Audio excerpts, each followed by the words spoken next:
มาฮู้จักกับ Acer Levo เป็นมินิ PC ขนาดกระทัดรัด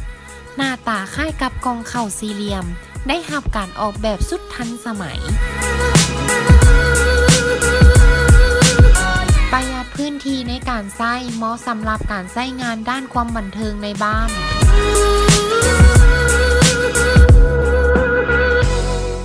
ตัวเครื่องมีขนาด 14x14 ลวงสูง 5.3 ซม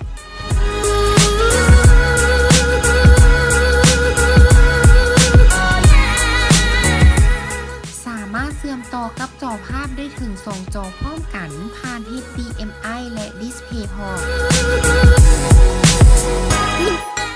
มี USB 3.1 Gen 1 C Port และมีช่องเสียบ SD Card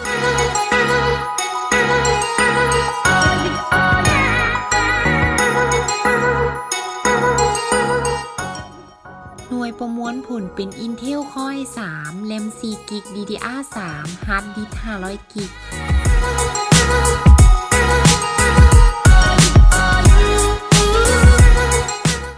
ราคาเพียง